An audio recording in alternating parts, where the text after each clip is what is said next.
The summer of 1969 was a huge deal in the history of the Rolling Stones. They'd been recording the album Let It Bleed. Then Brian Jones, a founding member of the band of course, was fired. Mick Taylor joined in his place, some would say a changing of the guard. Then Brian tragically died in his own swimming pool. And all this just a few days before that famous Hyde Park concert. If that wasn't enough, they then decided to tour America that winter, eventually closing out the decade with arguably the most infamous moment in the history of the Rolling Stones, Altamont. Is everybody ready for the next guest? Because he has just written a book about it all. Joining us from Manchester in the UK is Richard Houghton. You're my first guest on the show for several weeks. I took a break, been travelling around Asia, but back, recharged and ready to go. So delighted to have you on as my first guest since then. I'm delighted to be here. Bloody hell, mate. What an era you picked to write a book about the Stones. It was all happening back then, wasn't it? 1969, when we all look back on this, when it's all over, is probably going to be one of those years that was the most pivotal in their entire history. Yeah, I think that's a very astute observation, Bob, because other than the year they were founded in 1962, it was indeed the changing of the guard in 1969. Obviously, they weren't a touring band in 1969, other than their appearance at the NME Poll Winners Awards in 68 at the Empire Pool in Wembley. They'd been off the road for 2 years, and the reality is that Brian was in no fit state to tour. He was in no fit state because of his drug use and maybe alcohol as well, but also because of the attention he's attracted from the police and the convictions he'd picked up. He was never going to get a visa to tour the US, and the rest of the band were ready to go out on the road again, gone through the Satanic Majesties era, come out the other side. They'd recorded Beggar's Banquet, which was a change of direction, if you like, a new sound, a fresher sound. And they wanted to take those songs and the songs they were writing for Let It Bleed out on the road. But they wouldn't have got into the US with Brian's drug record. So it was really a business decision, I suppose, to say to Brian, we've got to let you go.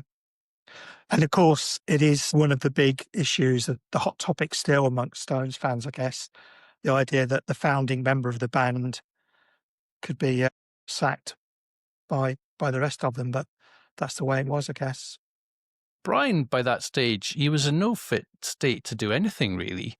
You know, the guy who created the band, formed it, as you said, had given so much in terms of his own musical diversity and special talent. He'd started to become the millstone around their neck, I think. So push was coming to shove and something had to happen. I think you're right. I mean, obviously, now in the modern era where we've got places like the Priory and rehab clinics and all kinds of different things, maybe, if the Rolling Stones were starting out now, there would have been more support for Brian. Maybe the management structure around the band would have enabled him to clean himself up. But of course, as any student of the Stones would know, and if you've read around what Keith thinks and what Mick has said, Brian wasn't necessarily the easiest person to deal with anyway, irrespective of the drug issues and the police issues. And maybe it was just fated to happen. It was the same creative genius that led to him setting the band up, that led to him ultimately having to leave the band. Yeah. I said I was away for a while. I was reading Keith's book, Life, belatedly. I finally got round to reading it, so it was fascinating to get a first-hand account of what was going on at that time. But this is your bread and butter, isn't it? I understand you've written some, 20-plus books on not just the Stones, but music in general, other big bands, The Who. Yes, so I think it's 29 now altogether. Wow. And they're all on the same construct, which is trying to tell a band's story in the words of fans. But it was the Stones that I started with. The first book I wrote, which was published, was the Brian Jones era Stones. So the Stones from 1962 through to Hyde Park in 1969. And the inspiration for that was actually going to see them in Stockholm in Sweden in 2014 on the 14 on Fire tour. I think Mick was 71, was just about to celebrate his 72nd birthday. And obviously the band had just passed their 50th anniversary. And I was looking around the audience and thinking, actually, some of these people could have seen them 50 years ago. And what struck me as well at that point was, being a big Stones fan and somebody who collects books about the Stones, I've got over 200 books about the Stones. It might be over 250 now. But anyway, a lot of books about the Stones. And I couldn't remember ever reading one that told the story from the fans' point of view. And increasingly, if you buy a quote new book about the Stones, you start reading the same stuff that you've seen in other books, because if people are going back to the source material, which is concert reviews from the 1960s or interviews with band members from the 60s or 70s, they're all going back to the same few sources. So after a while, it's hard to find anything new Becomes to say recursive. about the band. And I just thought, do you know what? There were people stood in this arena in Stockholm who did see them back in the 60s, who've got stories to tell, and it'd be great to capture some of those memories, and indeed the memories from the other shows they played in the 60s throughout Britain and across America, and when they played outside of Europe and America as well. So got home and found a tour schedule for the 1960s, started with British concerts, and because it was 2014 when I started it, it was like the 50th anniversary of when they played places like Watford or Leicester or Liverpool. So I started writing to local newspapers saying, 50 years ago this month since the Stones played your town, I'm interested in hearing from people who are at those shows. Would you mind publishing a letter from me, or maybe do a feature? And nearly every newspaper agreed to publish a letter from me, giving out an email address that people could write to. And one or two of the newspapers said, well, send us some more detail and we'll run a feature on it. So I got maybe half a dozen stories in local newspapers around the country and 40 or 50 letters published. And I got a wealth of material coming through to me as a result. And one of the reasons for doing it was, like I say, to tell the Stones story in a different way. But the other was because when you go to a concert now, everybody's got a smartphone, everybody's filming a gig, and sometimes the whole gig can be up online on YouTube before you get home. Back in the 1960s, of course, there was no internet, there were no smartphones, there was no YouTube, and those memories that people made would be written in their diary, or maybe told to friends at school or friends down the pub or their family, but otherwise they weren't captured anywhere. And I thought it would be a nice exercise to try and capture those memories, both from a musical history point of view, but also from a social history point of view. Well, you're preaching to the converted, because your idea for the book and the format is not too far away from what I'm trying to do with this show. You know, same thing. I was looking for fan interviews, but on video, you know, on something on YouTube, couldn't find it. So that's why we're here, coming at it from different forms of media, I suppose. But you've answered one question, which was around getting the content for your book. So it's not contemporaneous accounts that you've sourced from archives of what people said at the time. It's actually speaking to people in the present, and then they're recollecting their memories and sharing them with you as far as they can remember it. Yes, I mean, occasionally people have got diary entries and they'll say, I'll send you a photo of my diary, or let me read out what my diary said. Or sometimes they've already blogged about it and they'll say, well, I actually blogged about this 15 years ago. Let me pull that up and send you that. But yeah, more often than not, it's people remembering now what happened then. And of course, a lot of people say, well, it was 60 years ago, it's all very hazy. But I always make the point that actually, however hazy it is, anything people can remember helps to paint a picture. Because if I'm putting a book together with 500 memories in it, those 500 different recollections together paint a better picture. And interestingly, sometimes you get different people at the same concert remembering different things. So there's a concert in Texas that 3 different people were at in the Stones book I did about the Brian Jones era, and everybody remembers the opening song as being a different number. So maybe, Oh, really? yeah, maybe one of them's right, or maybe all 3 are wrong. Who knows? Yeah, yeah. But Well, I I wasn't mean, there, so I can't argue with any of them. no. And of course, again, now when you go home, you can look at the set list online, and somebody will have posted it online. That obviously isn't so easy back in the 60s. So if bands were rotating their numbers and rotating their set list, as the Stones were likely to do back then you can't be 100% sure what the band played. And even if there was a set list that the band had at the time, as we know, sometimes bands vary from their set list and drop numbers because they're running late, or add numbers in because they're having such a good time. So it's not always possible to get that definitive record. Well, it's good to know that there's still plenty fans around from that time. I'm going to try and get some of them on this show, perhaps. How long did it take you to complete the book? Took about a year, about 12 months. And having finished the book, I then had a publisher who was interested, who was promising me a contract. Took a while to pin him down. So in the end, somebody else said, well, we're looking to set up a publishing company, so we'll publish the book for you. So there was a delay of maybe 3 months between finishing the manuscript and actually moving it forward to the next stage. Don't you run your own publishing house, Spenwood Books?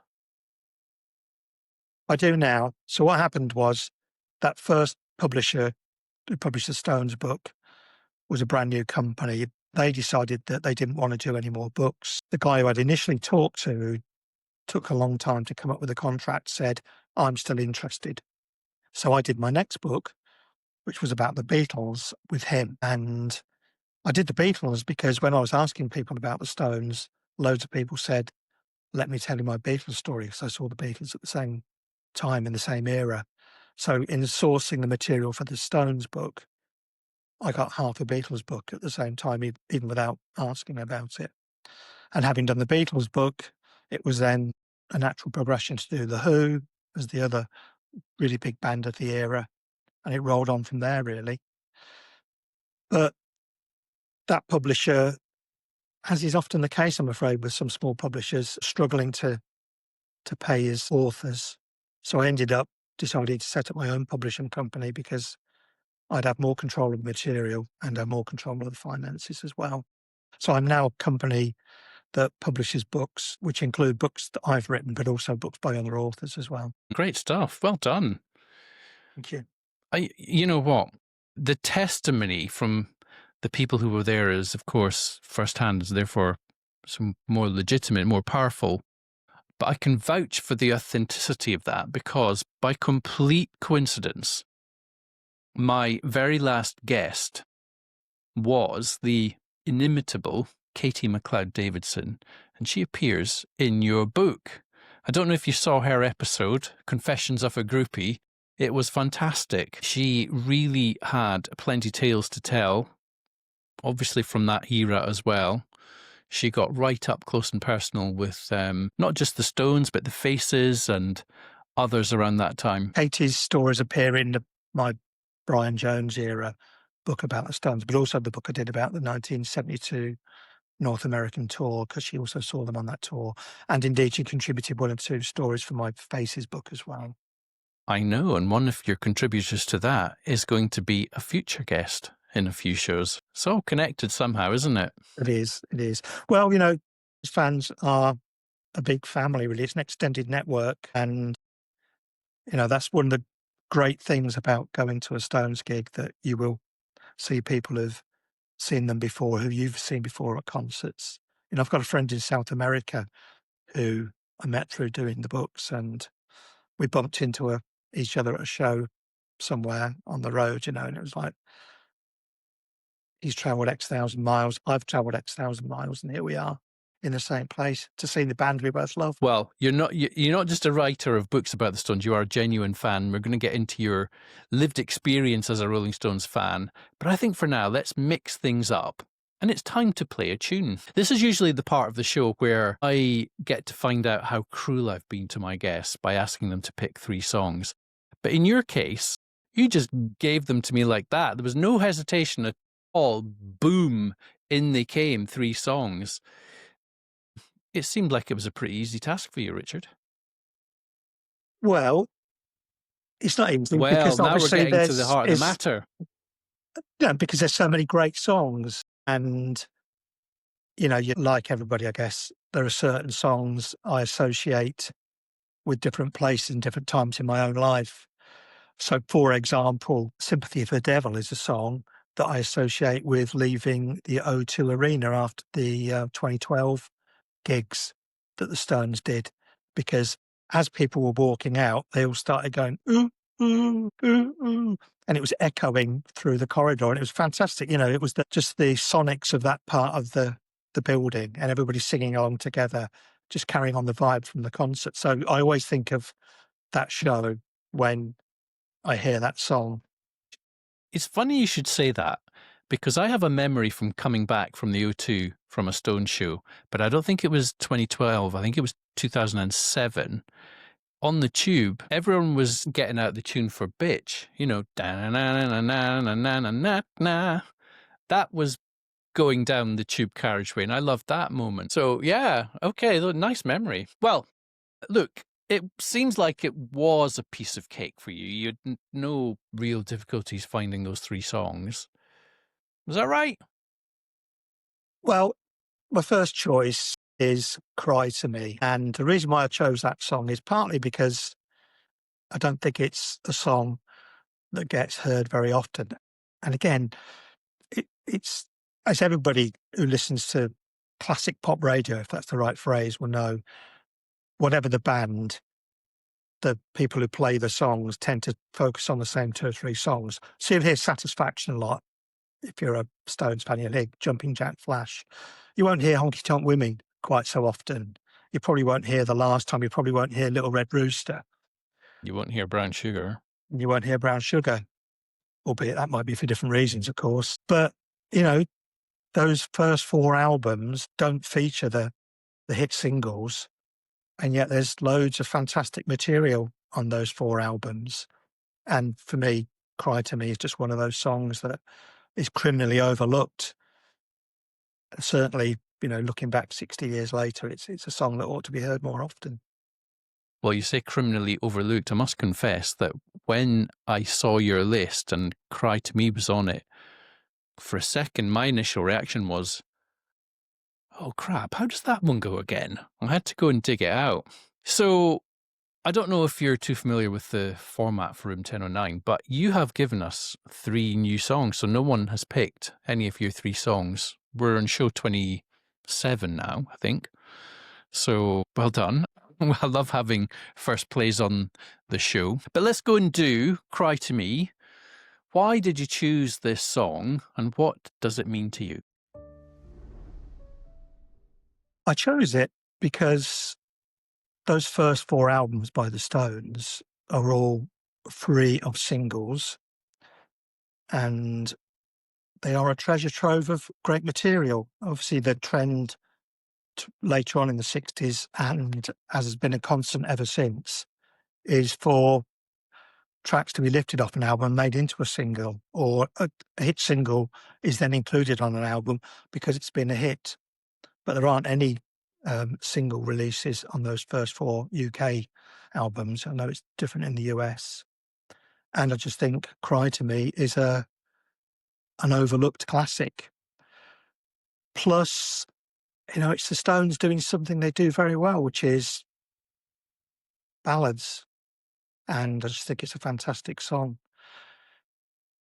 And it reminds me of, actually, as a 17-year-old, getting a lift on the back of my friend's motorbike, and he drove me over to a place called Kettering in Northamptonshire, which was the nearest large town to where I lived, in order to enable me to fill in the gaps in the Stones' back catalogue, because it was the pre-internet time, and so I knew what the albums were, but the local record shop didn't have them, and I didn't particularly trust mail order, so I wanted to go to a shop that might have all the records in the racks. And as soon as I had enough money for my part-time job, he took me over to Kettering, and I bought, I think, 17 albums that day, and he drove me back again. You're clutching them dearly. Were you in a sidecar to make it easier? But they were in his the top box on the back of his Oh, yeah, the top motorbike. box. But Okay. yes, they were double wrapped in carrier bags, but I was Can still quite imagine. anxious they might not survive the journey. But everything was fine. That must have been a big top box to have 17 records in it, because I've got a top box on my motorbike and I don't think I could get an album in there. It But- was one of those terrible fiberglass ones that looked like it was handmade. You know, it was quite odd. They're a bit more sturdy now, I imagine. So what year are we talking about? Is this late 70s, early 80s? This was 1977. Wonderful. So you got a download basically of everything up and to that point. Yeah, I think there was maybe one album they didn't have that I had to then sort of pick up later on further Wow. down the road. And why we went to Kettering, I have no idea, because I live not that far from London. I could have got a train down to Oxford Street and gone into HMV or Virgin Records or whatever, and probably more than filled my boots buying various import albums as well, but didn't do that. So probably just as well. Keep for it my local. wallet. Support your local record Yeah. company. Right, let's play your choice. It's not even 3 minutes long, this song. It's 2:49 I've got. So let's just listen to it and we'll have a quick chat afterwards.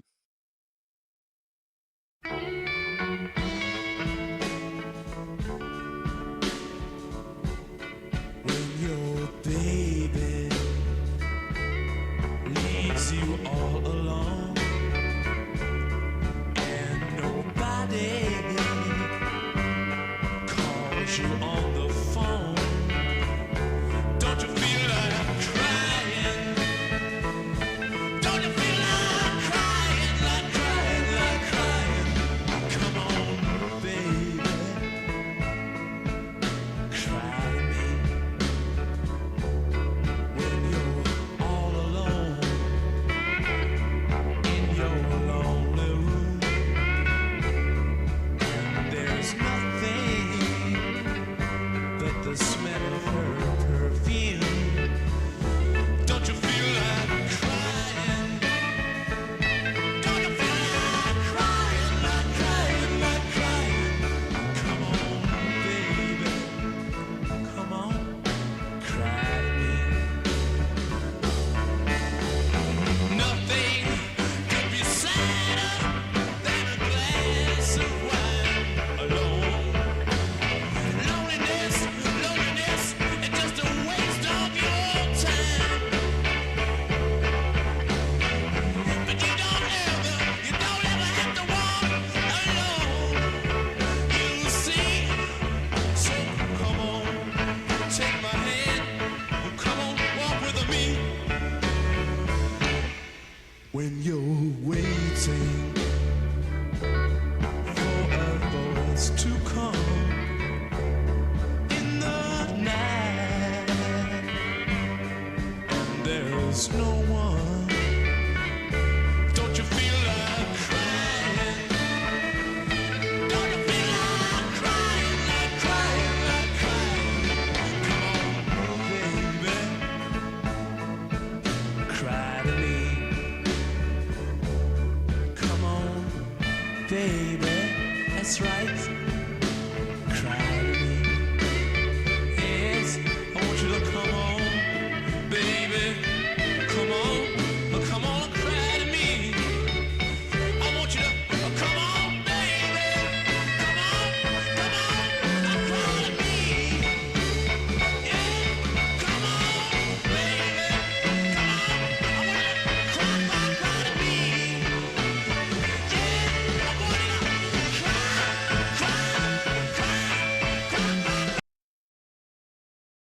Bit of an abrupt end to that. We get the gist, though.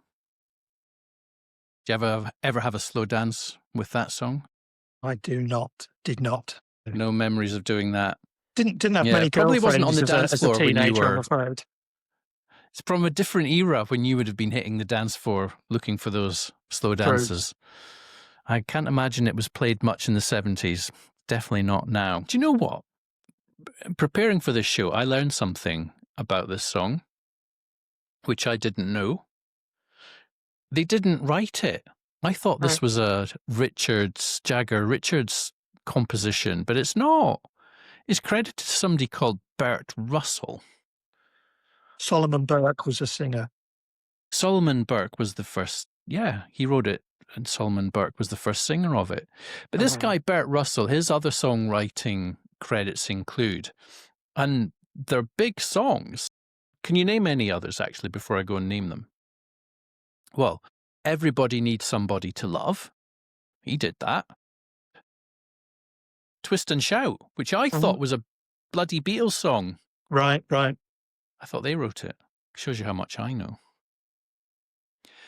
No, but the beauty of some of those songs, and it's something that the Stones famously did. I mean, they did it with "Come On," for example, is taking somebody else's song, taking it apart, and putting it back together and making it sound like you wrote it.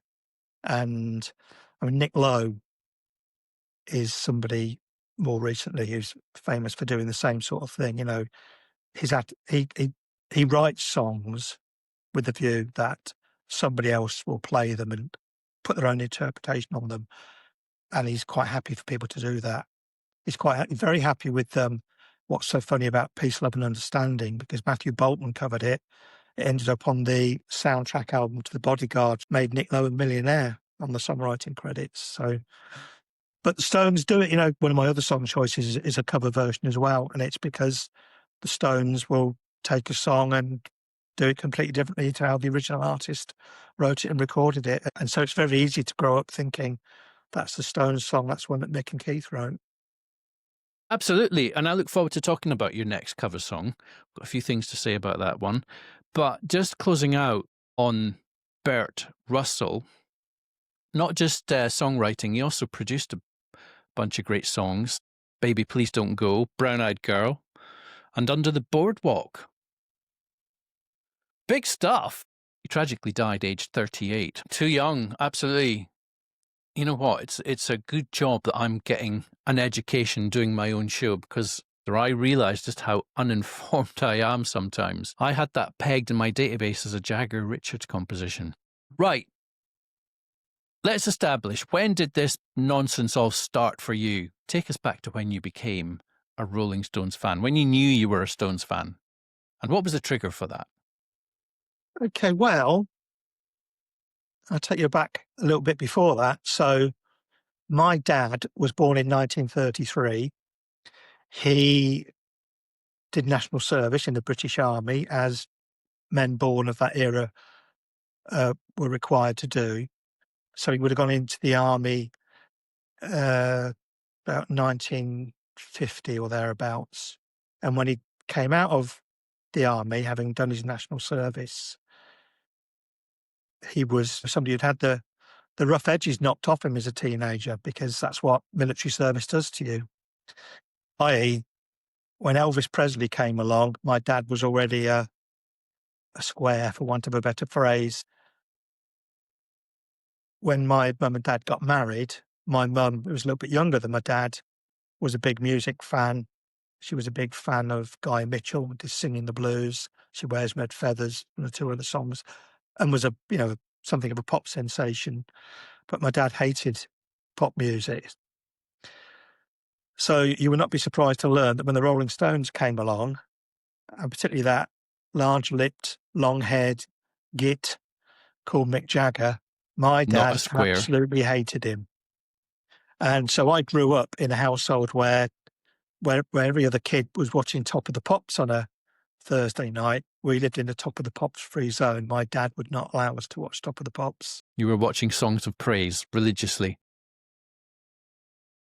Good pun. What we didn't do, of course, is lose our interest in pop music. And I think it was because my dad used to complain about Mick Jagger that I got particularly interested in the Stones. My first memory of the Stones would have been seeing them on Top of the Pops doing Brown Sugar. And this couldn't have been at home because I remember the pink satin suit that Mick wore in the video. So because as a child, I was actually away in hospital for about 12 months. We had a colour TV in hospital. So that's my first exposure to the Stones. And I suppose I became a fan. Medicine. Sorry. What medicine that must have been. Yeah. Hearing Brown Sugar Yeah. for the first time. And I remember the It's Only Rock and Roll video with them in the sailor suits in the bubble machine, which of course is a classic video, still, one of the top 10 pop videos of all time, in my opinion. Yeah, it is. But what I particularly remember is there was a copy of the double album Rolled Gold in the window of a record store in my hometown. And it was a bit water damaged. You could see the cover of the sleeve was a bit wrinkled. And it was sitting in the window, and I must have walked past it for weeks thinking, do I want to buy that? It looks a bit damaged. And of course, while it's in the window, it's getting bleached by the sun, so it's only deteriorating. And in the end, my curiosity got the better of me, because I knew there were 5 people in the Rolling Stones, and I couldn't work out why there were 6 people's faces on the sleeve. So I bought the album, took it home, read the liner notes, and that's when I realised that there had been 5 people in the Rolling Stones. Then, of course, Brian had left, Mick Taylor had joined, and that's why there were 6 people represented on the cover. And the Roll Gold double album was all of their single hits in the UK, plus 3 or 4 album tracks at the end.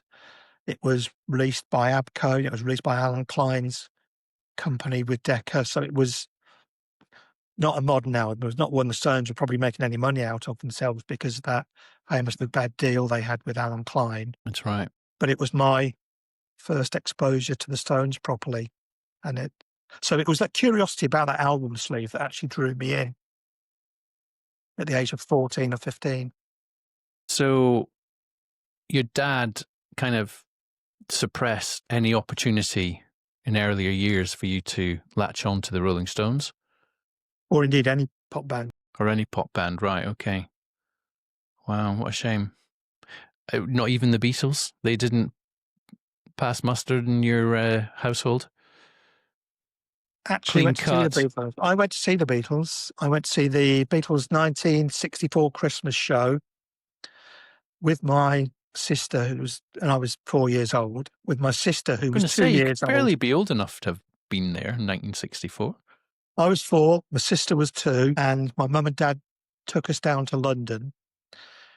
We went for a drink in the pub beforehand, apparently, because obviously I don't remember any of this, and my sister had a temper tantrum.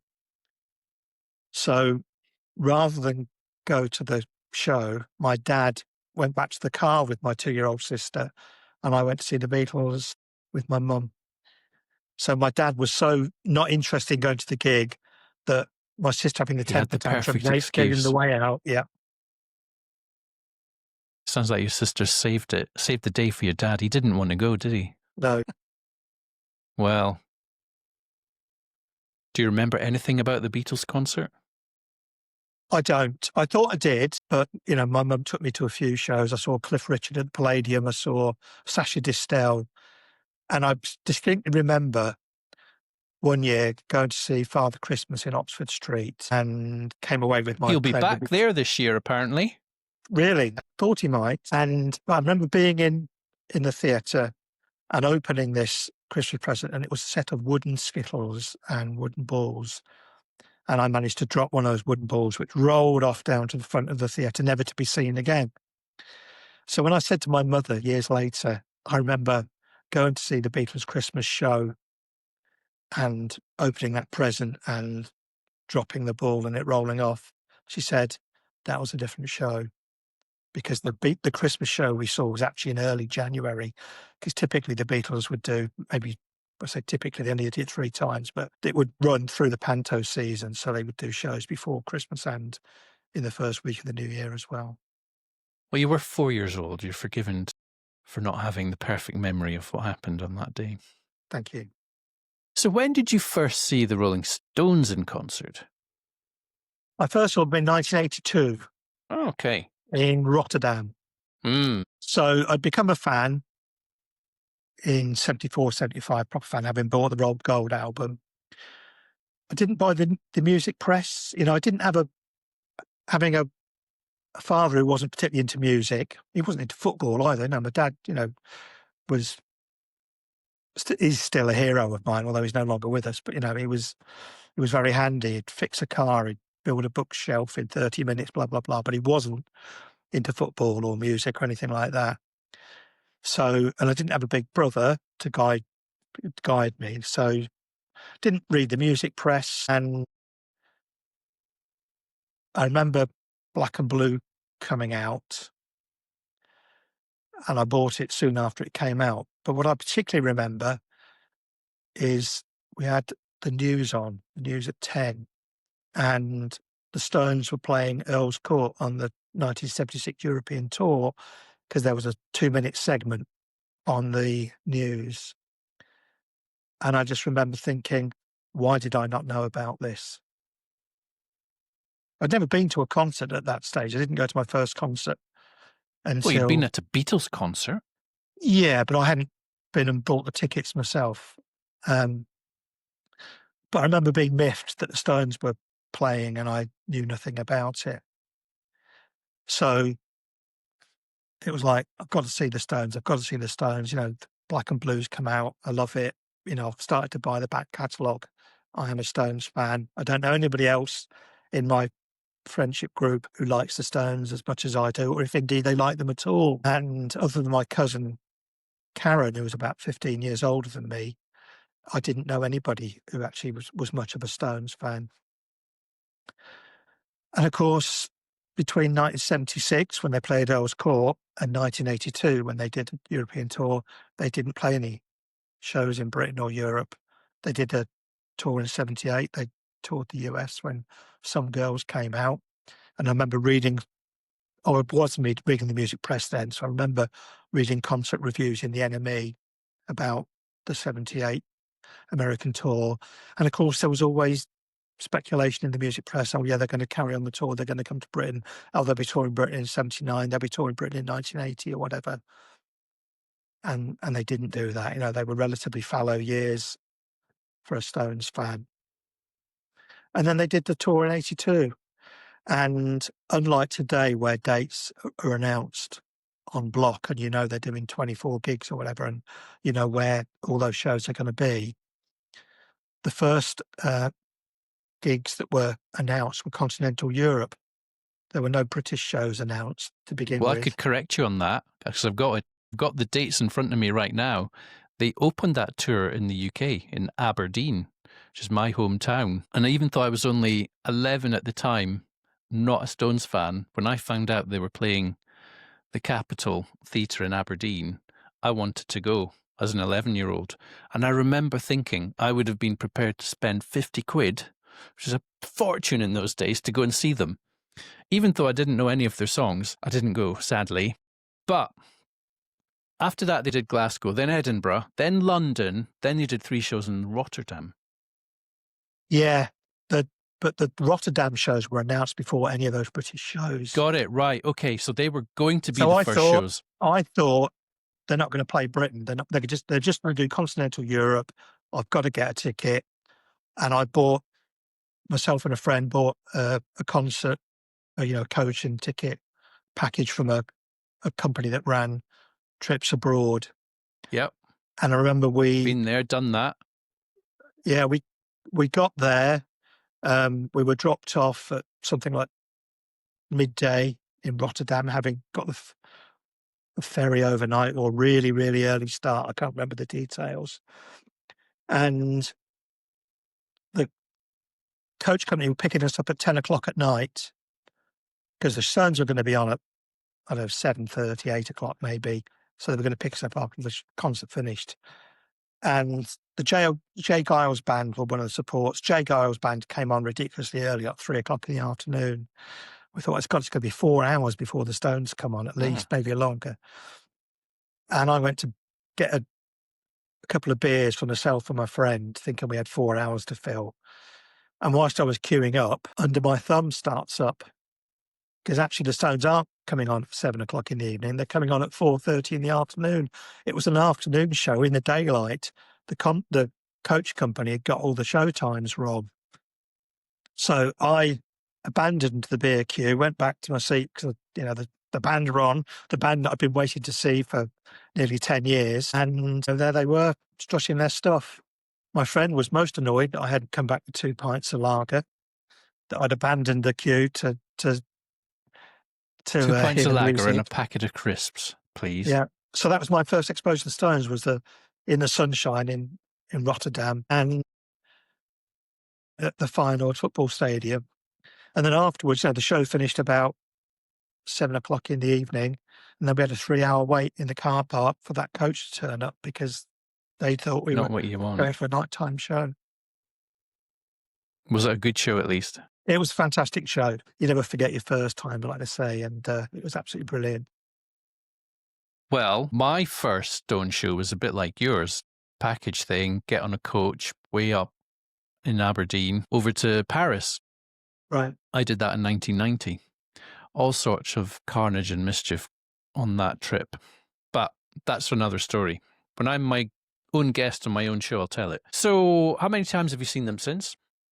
Well, you and I had a little chat the other day about, kind of things you wanted to talk about. So I thought I'd better count them up. And I've done my best, but, it is more than 40 years of concert going, and I haven't necessarily kept every ticket, or not all in the same place. I've got some tickets framed on the wall. I've got other tickets in shoe boxes, blah, blah, blah, blah. So the final number I came up with, and it may not be entirely accurate, is 27. We'll put an asterisk against that one. You're not alone. Plenty of my guests are a little bit foggy on the exact number. But 27, that's great. So when was the last time you saw them? The last time I saw them was at the San Siro Stadium in Milan in June 2022. 22, yeah. On my Okay. honeymoon. Congratulations. Nice way to spend it. In lovely Yeah. Italy. My wife didn't necessarily think so, but she enjoyed the show. She's not a big fan then, clearly. No, to be fair, she's been indoctrinated over the last few years. We were going to see them twice because we had tickets for was it Basel? I think Mick cancelled because he had COVID. So we had tickets for 2 shows, and one of them didn't happen. So we had to change our plans accordingly. Do you have a favourite, one that stands out from the 27 or so that you remember? Yeah, I suppose. Well, there's a couple really. One is going back to 1982. So I saw them 4 times. Saw them in Rotterdam. I saw them at Wembley. I saw them at Bristol City's football ground, Ashton Gate, and I saw them at Roundhay Park in Leeds. And the Bristol gig, if my memory serves me correctly, was a Sunday, 2 days after the Wembley gig. And obviously Wembley's a showcase, it's the Stones' hometown. So they're always on point because they want to put on a good show. Not that they never try to put on a good show. But Bristol, 2 days later, was a smaller crowd, smaller stadium. And again, it was an afternoon show rather than having all the full lighting and effects. And they just seemed just really relaxed, like they were just having fun. And it just gave it a degree of intimacy that you don't always get at a stadium show. So that's a favourite for that reason. They just seem to be having a really good time, enjoying themselves, laughing and joking and putting on a great show. And then the other one was I saw them at the London Stadium, West Ham's ground now, and I bought tickets for the pit, and I was there with my son, who had seen them once before, and Bob Geldof was stood about 4 rows ahead of us. So I said to my son, "Do you know who that is?" Not knowing if he would or not, because my son's 30 years younger than me. His knowledge of popular culture, being of a different generation, means he doesn't always know people who I think are celebrities, and I certainly don't know people who he thinks are celebrities. But he was absolutely wowed to see Bob Geldof, just He stood knew there who like a Bob normal- Geldof was then. He Okay, did, cool. he did. I won't use a profanity he used, but that's Bob in Geldof. And yeah, he was just But you'd wowed. never heard of Live Aid. Probably not. Okay, good. Liam Gallagher was support act that night, wasn't he? That's right. Yeah. Yeah, That good was show, really that. good. Wonderful. You were at that show, were you? I was. Well, they played Right. it twice. They did. The London Stadium. I was at both shows. Local gig for me, you see, so it's easy for me to do London shows. But, I've enjoyed every show I've been. I've never seen a bad Stones show. I did go and see them in South America, Porto Alegre, and that was quite challenging because I'd normally wear glasses for long distance viewing. And the heavens opened that night. And when you're wearing glasses and it's raining and you haven't got windscreen wipers on your specs, it can be quite challenging. And Mick was out there, with a hat on, on the catwalk, strutting his stuff, despite the fact it was probably quite slippery. But I just remember getting very, very cold and very, very wet. So I ended up going to the merch desk and buying a Stones hoodie to warm myself up a bit, because you'd think Brazil would be hot, but I can assure you that when there's a tropical storm has emptied its contents onto a crowd, it doesn't stay warm. Richard, I think it's time to play your second tune, which is another cover song. It's a Temptations song this time, and it is Just My Imagination. Why did you choose this song, and what does it mean to you? I chose this song for a couple of reasons. One is I knew it was a cover because I bought Some Girls when it came out and, read the album notes, and so I could see who the songwriting credits were. The 1978 tour of America that we talked about, at one point I picked up a couple of bootlegs of that tour, and on that 78 tour I think they played every track off Some Girls at some point on the tour, including the song, the title song, which obviously has some quite offensive lyrics and probably wouldn't get played today. But they typically played 8 songs off the album, which of course is not something they tend to do now, because it tends to be more of a greatest hits kind of show.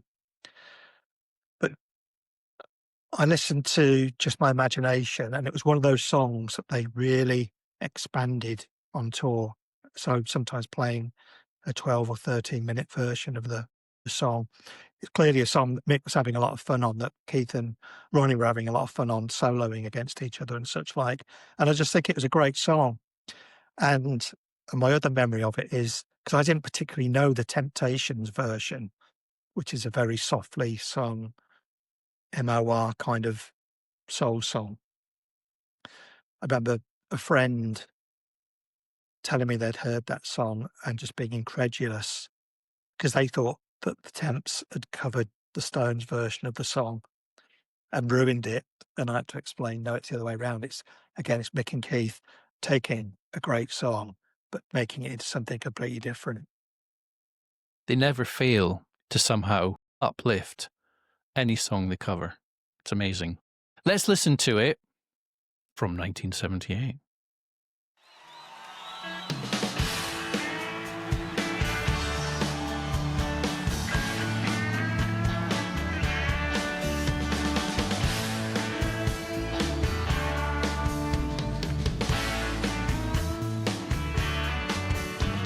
I look out my window and watch her as she passes by. I say to myself, I'm certain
Whoa.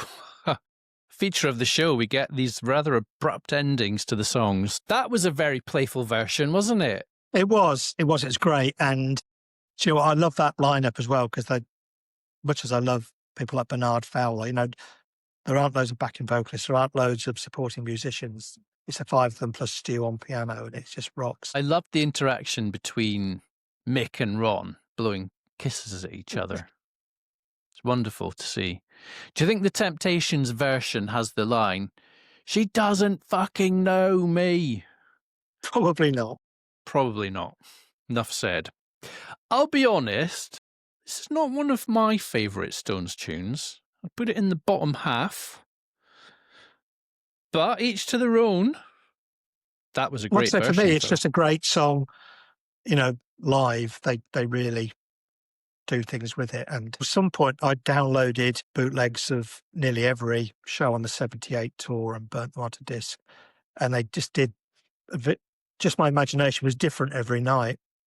And I just thought it's fantastic because I think Keith has said now in the modern era, because you have to sync to the light show and all the rest of it, it's much more rehearsed, much more programmed. Whereas that 78 tour, they were still, if they wanted to make a song 3 minutes longer or 5 minutes longer, they could do that. And of course, now we live in a world of starting on a particular time and you've got a curfew to meet and you've got to keep the sound down, all the rest of it. And of course, that's totally not the Stones. The Stones turn up late, play till 5 a.m. or whatever, which is what they did on that 69 tour where they famously were late nearly every night they played. Yeah. Right. I want to ask you a question about your book writing prowess. What did you learn from doing these books? What did you get out of it? Did you come at it from the point of view as being a fan? It's just an excuse to find out about stuff that hasn't been unearthed and reported previously. You get to reveal some new aspect and point of view about things that have happened already. Or do you do it for another reason? Well, I don't do it for the money because I haven't sold 1 million. Not yet, anyway. Who knows? The next one might be the 1 million seller. No, Come I do on, it. people. We'll put a link up, by the Thank way, you. because it comes out when? Well, it's out next month, 12th of December. 12th of December, right. 12/12. We'll Yeah. put a link up. Just in time for Christmas. Exactly. Perfect Christmas present, Perfect, stocking yeah. filler, Absolutely. big stocking. Okay, but why'd you do it?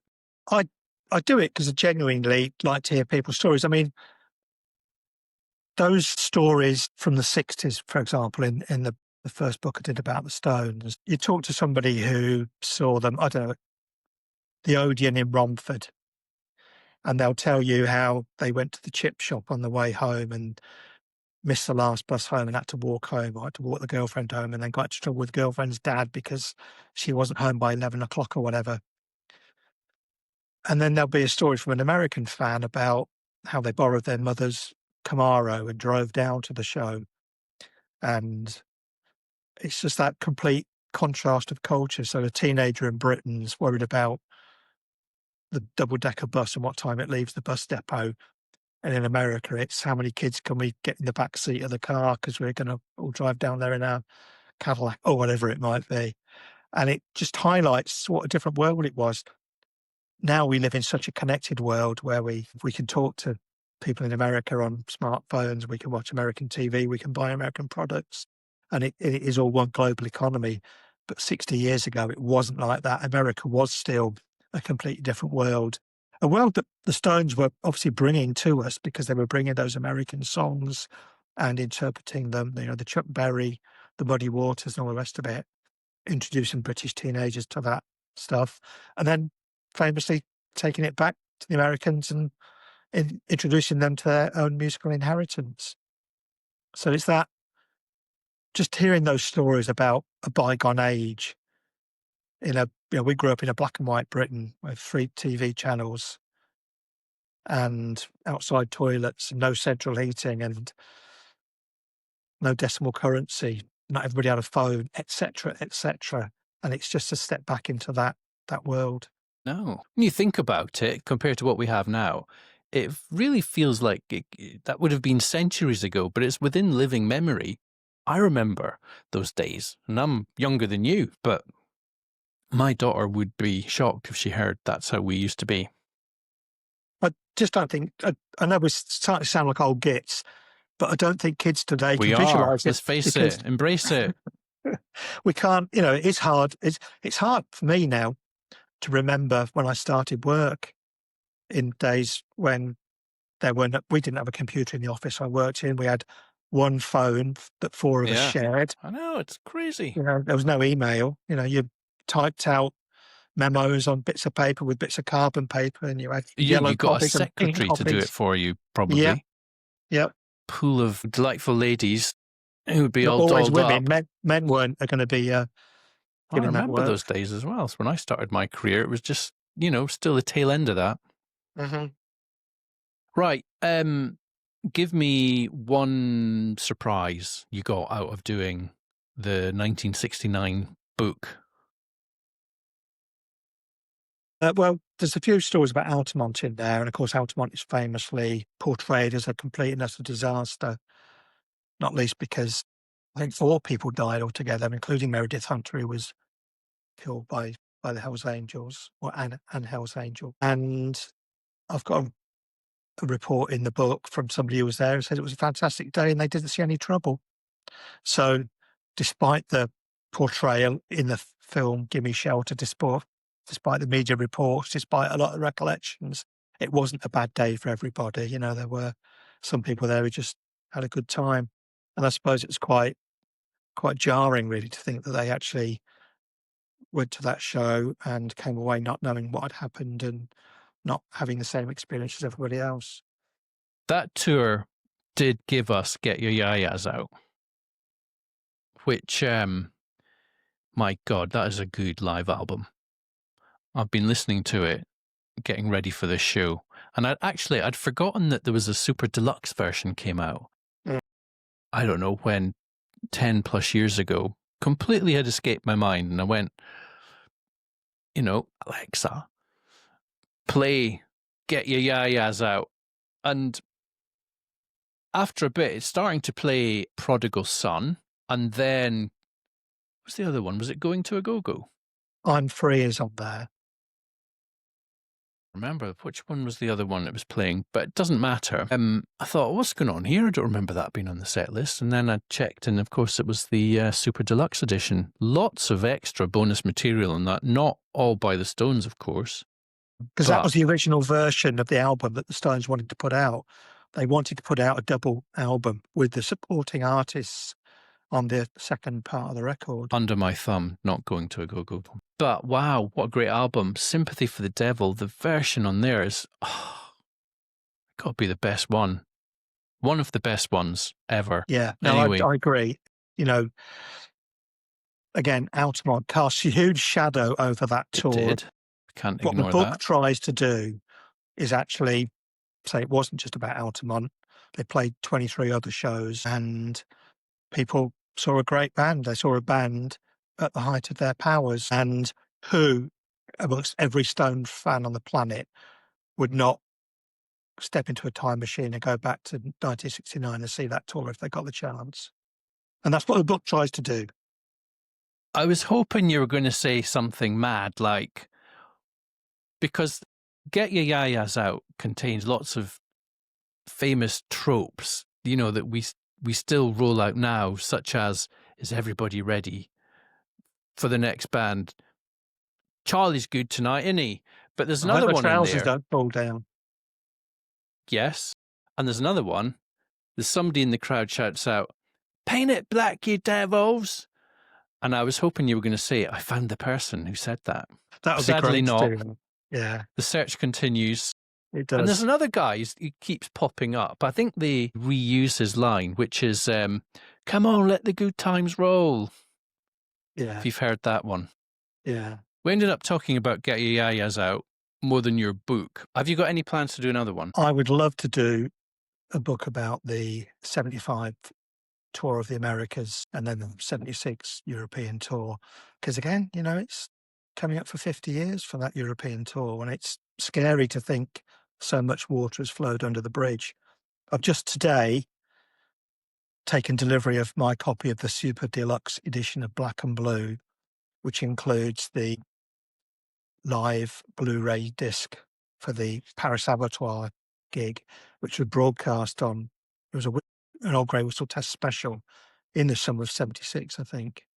And what's really bizarre about that is I remember watching that on the telly and with my Stones hating dad sat at the dining table. I taped it off the TV with my little cassette recorder, and you can hear the clinking of cutlery in the background and me shushing my parents because they insisted on having tea at the normal time and weren't going to stop eating just because I wanted to take the Stones off the telly. Wow. But apparently, although I've not played it yet, the Blu-ray has not been remastered or altered in any way. So the sound is the same as it was on that original TV broadcast. So I could just play the cassette rather than shelling out for the box set, and I'd get exactly the same thing. But of course, the Blu-ray doesn't have the clinking of the cutlery and the dog barking halfway through. We've queued things up perfectly because your third tune comes from Black and Blue. But I was going to say, the Super Deluxe is due out tomorrow. So we're Thursday the 13th. It's due out Friday the 14th. You got it early. Well done. Thank you. I haven't ordered it. I don't do physical format, so it's only going to be digital for me. So I will be looking forward to getting that tomorrow and listening to it, which means I can't watch the Blu-ray. But we've got Full to Cry, and thanks to YouTube, we've got it from Les Abattoirs concert. So, Richard, why did you choose this song, and what does it mean to you?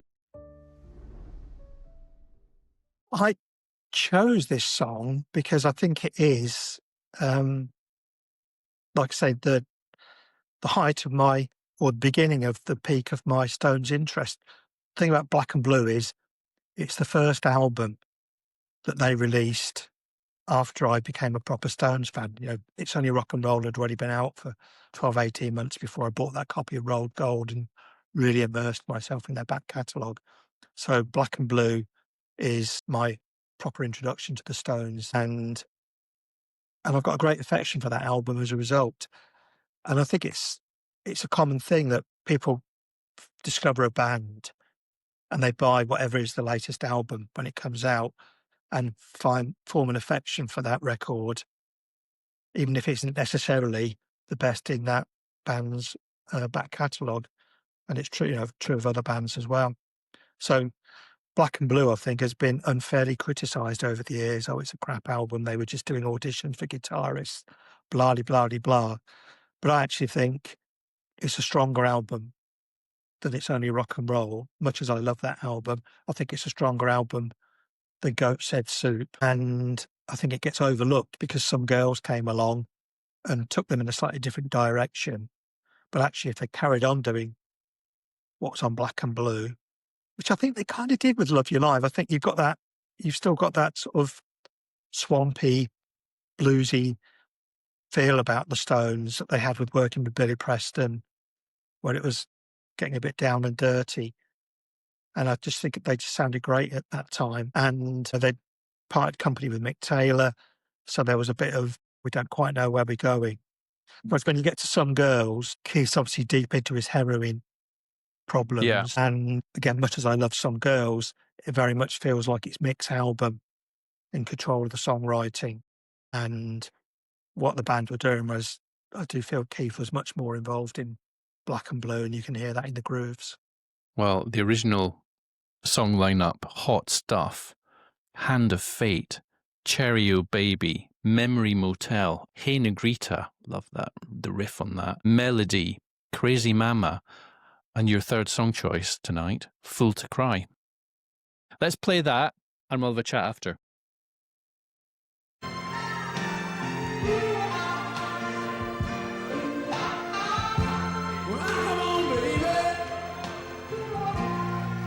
I've been working all night long, put my daughter on my knee.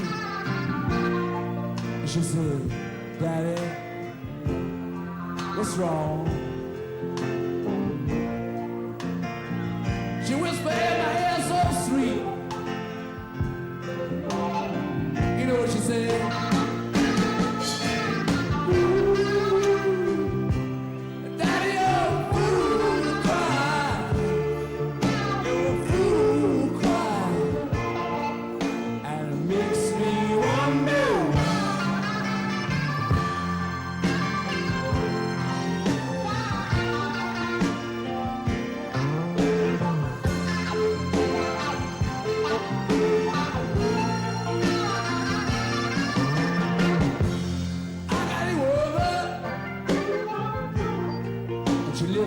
poor part of town. And I gonna see you sometime and make love so fine. She said, put your hand on my shoulder, tell me all the trouble. You know what she said?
Ta-da!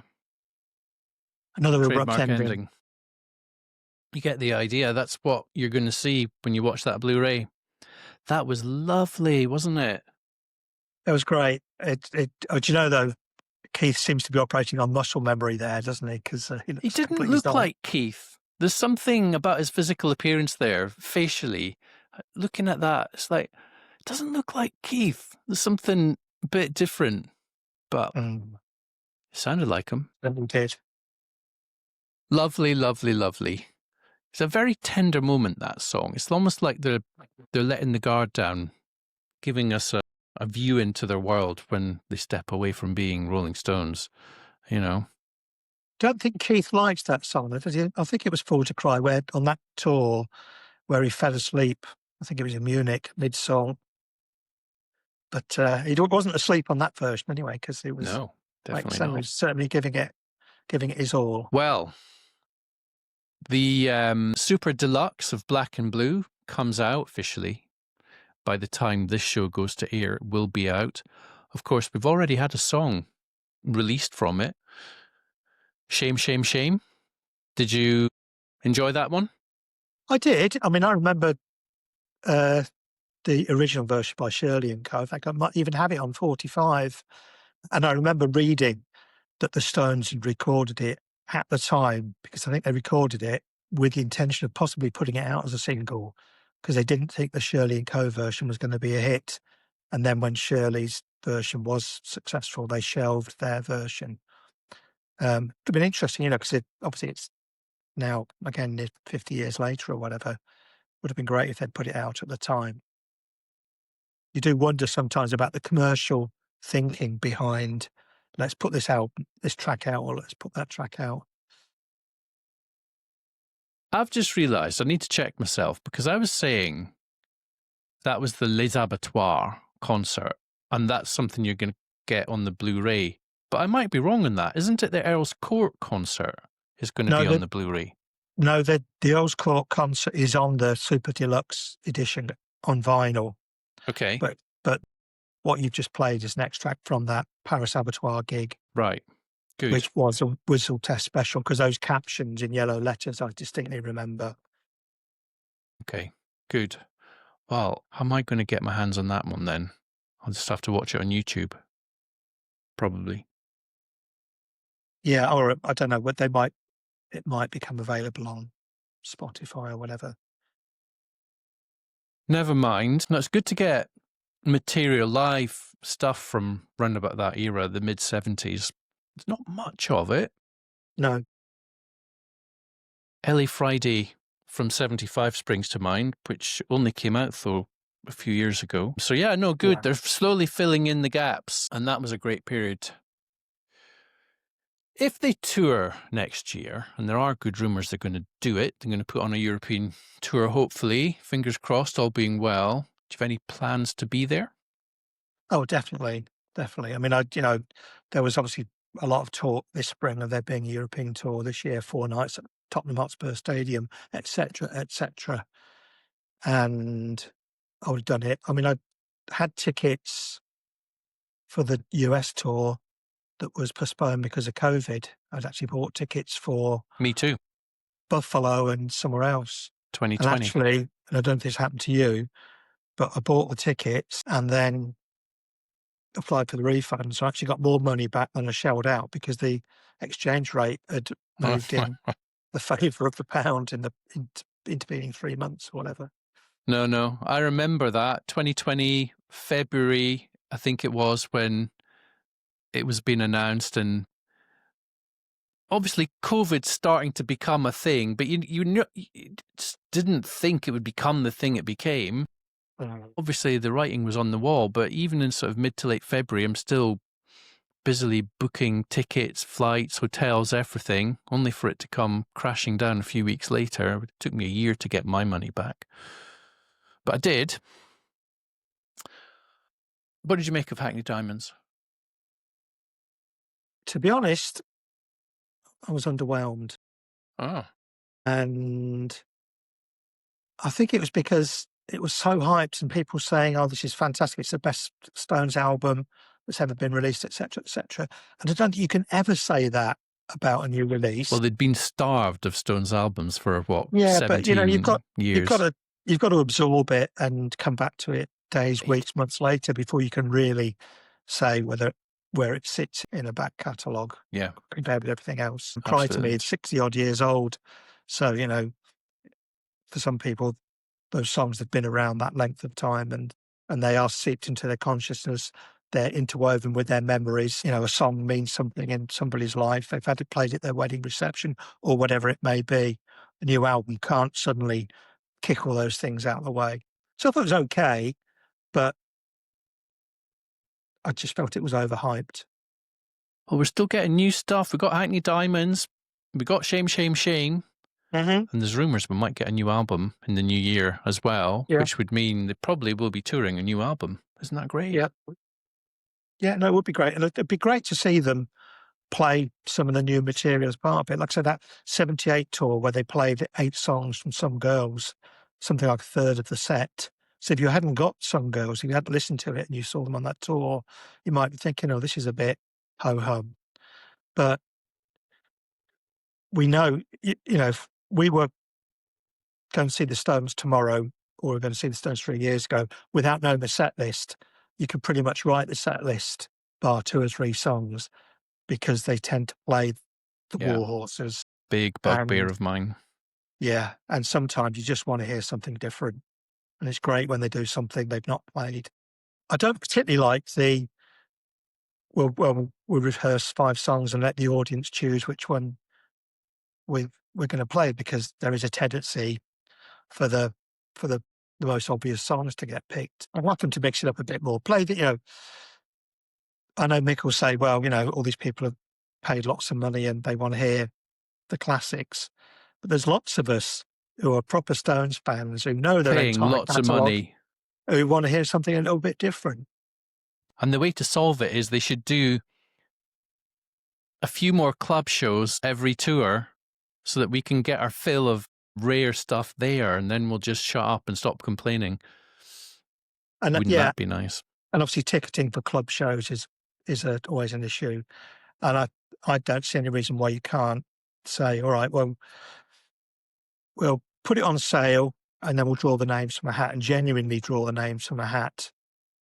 Because those Led Zeppelin reunion shows at Earl's Court in 2007, they were all, random draws, and they had 20 million people or whatever applying for 20,000 tickets, but they managed to get them all to genuine fans. They didn't go to people who knew people or people in the industry or whatever.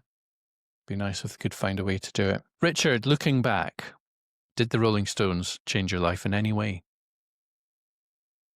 They did. They absolutely did. I'll tell you how they did. And that is because in 1989, I had just separated from my girlfriend, who had a fear of flying. The Stones were going out on the road in the United States, having not played anywhere for 7 years. And I had a friend living in upstate New York, and I said, if you can get tickets to go and see them at the Carrier Dome in Syracuse, I'll come over. He got tickets. I flew over to the US. We went down to New York a few days later, and I met the woman who I later married and with whom I have a son. Oh, great. We are since divorced, but we still have that son. Oops. And, she and I are still friends. So yeah, I wouldn't have a son had I not gone to see the Rolling Stones in Syracuse, New York. Wonderful. Is he a Stones fan by any chance? He is. Yeah, so he was the one who was there saying that's Bob effing Geldof. Of course. Good. So like all grown-up kids, he's imbibed some of my musical tastes, and he's got his own, and he's got some from his mum as well.